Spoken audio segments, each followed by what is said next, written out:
प्यारे बच्चों, आज के अंक में हम लोग अत्यंत महत्वपूर्ण टॉपिक जो कि विद्युतिकी के क्षेत्र में एक क्रांति ला करके रख दिया, उसके विषय में अध्ययन करेंगे।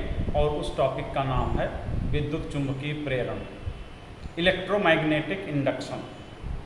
तो इसके पहले के अंक में हम लोगों ने पढ़ा था कि चुंबकीय फ्लक्स क्या होता है।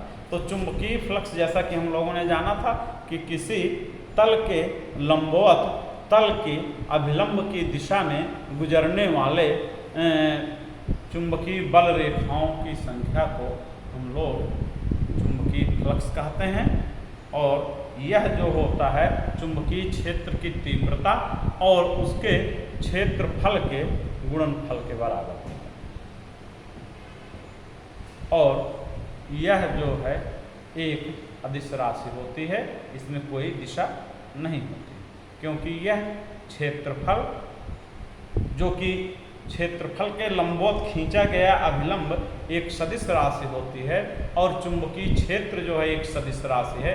इन दोनों का अदिश गुणनफल एक अदिश राशि पैदा करता है, इसलिए चुंबकीय फ्लक्स जो है वो एक अदिश राशि होगी।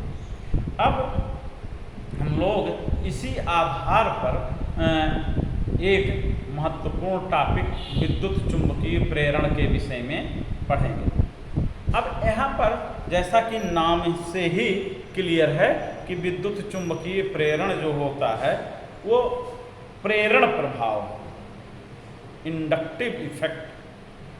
जैसे कोई किसी को उकसा दे, जब विद्युत धारा के चुंबकीय प्रभाव का ओरस्टेड महोदय ने अध्ययन किया, तो उन्हीं के इस अध्ययन को आधार मानकर माइकल फैराडे ने एक सोच अपने अंदर उत्पन्न की कि जहाँ विद्युत धारा है वहाँ पे चुंबकीय क्षेत्र उत्पन्न हो जाता है, जिसे हम विद्युत धारा का चुंबकीय प्रभाव कहते हैं। तो इसका कन्वर्स यानी इसका उल्टा भी सही होना चाहिए, अर्थात जहाँ पर चुंबक हो वहाँ पर विद्युत धारा उत्पन्न होनी चाहिए। यह अपने आप में तब के समय का एक अत्यंत ही क्रांतिकारी सोच थी, लेकिन माइकल फैराडे महोदय को इस पर काम करते करते काफ़ी लंबा समय लगा और लगभग 11 वर्षों के बाद उन्होंने अपना निष्कर्ष दिया। अब उस निष्कर्ष के आधार पर उन्होंने कहा कि जैसे मान लीजिए कि ये कोई छल्ला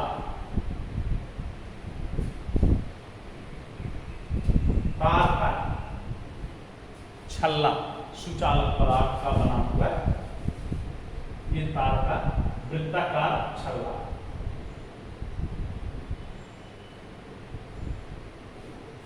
अब क्लियर बात है कि अगर हम इसमें विद्युत धारा प्रवाहित करें तो जैसा कि विद्युत धारा के चुंबकीय प्रभाव के कारण इसके चारों ओर चुंबकीय क्षेत्र बन जाएगा। इसी बात को माइकल फैराडे ने कहा कि सोचा ये छल्ला है, अगर हम इसको चुंबकीय क्षेत्र में रखें, इसको हम चुंबकीय क्षेत्र में रखें तो हो सकता है चुंबक के कारण इसमें विद्युत धारा बन जाए किसी विद्युत स्रोत के बिना किसी विद्युत स्रोत के इसमें विद्युत धारा स्थापित हो जाए। परंतु माइकल फैराडे को काफ़ी परिश्रम करना पड़ा। वो कभी चुंबक को इसके पास रखते थे, कभी इसके ऊपर रखते थे, कभी इसके अंदर रखते थे, कभी इसके बाहर, कभी इसके दाएं, कभी इसके बाएं। उनको सफलता नहीं मिली। तो इसके आधार पर उन्होंने फिर एक दिन झुझला करके चुंबक को, जो कि उनका एक क्षण चुंबक था बार मैग्नेट टाइप का, उसको उन्होंने इस कुंडली ऐसे झुझला करके उन्होंने फेंक दिया चुंबक।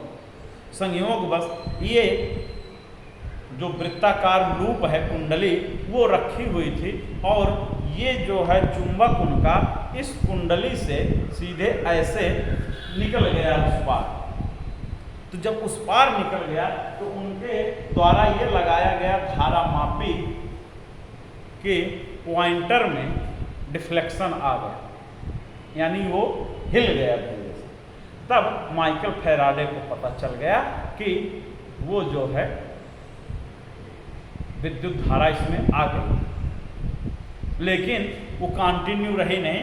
बाद में माइकल फैराडे ने कहा कि अगर इस कुंडली और चुंबक के बीच सापेक्ष गति रखी जाए तब जाकर के इसमें धारा उत्पन्न हो सकती। तो इसी को विद्युत चुंबकीय प्रेरण कहते हैं। यहाँ पे चुंबक ने इस कुंडली के अंदर विद्युत धारा को उकसा दिया, यानी उकसाना का मतलब प्रेरित करना, इंड्यूस करना। तो चुंबक ने इस कुंडली के अंदर विद्युत धारा को उत्तेजित कर दिया, उकसा दिया, प्रवाहित करा दिया। इस कारण इसे विद्युत चुंबकीय प्रेरण कहते हैं। तो इसके सामान्य अर्थ में हम लोग परिभाषा लिखेंगे कि अब देखना ध्यान से, बाद में इसी का माइकल फैराडे ने बहुत विस्तृत ढंग से व्याख्या किया कि ये जैसे चुंबक का उत्तरी ध्रुव है, ये चुंबक का दक्षिणी ध्रुव है। अब इसमें जब चुंबक को डाला गया इस कुंडली के अंदर तो चुंबक से होकर जाने वाली जो इसकी चुंबकीय बल रेखाएं थी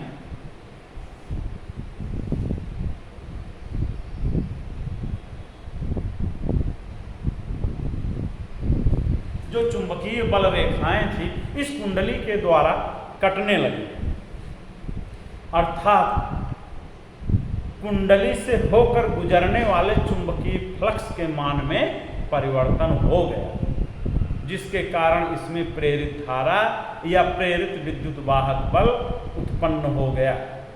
इसी बात को लेकर के माइकल फैराडे ने कहा कि यदि किसी कुंडली के अंदर से गुजरने वाले चुंबकीय फ्लक्स के मान में परिवर्तन किया जाए तो उसमें प्रेरित विद्युत वाहक बल उत्पन्न हो जाता है।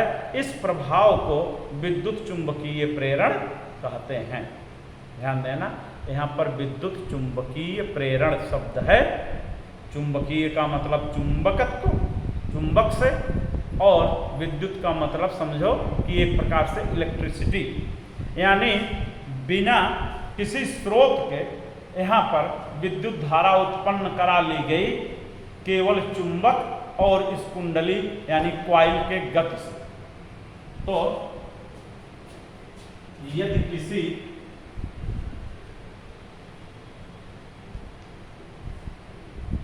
कुंडली से,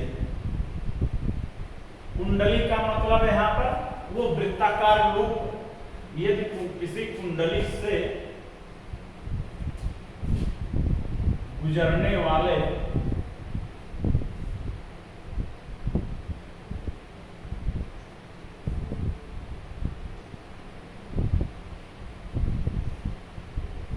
चुंबकीय फ्लक्स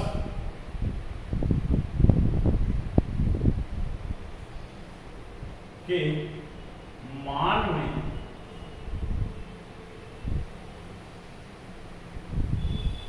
परिवर्तन किया जाए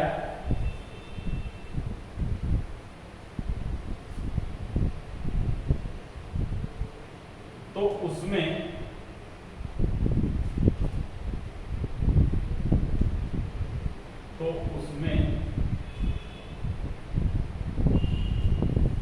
प्रेरित विद्युत वाहक बल, प्रेरित विद्युत वाहक बल उत्पन्न हो जाता है। इसे विद्युत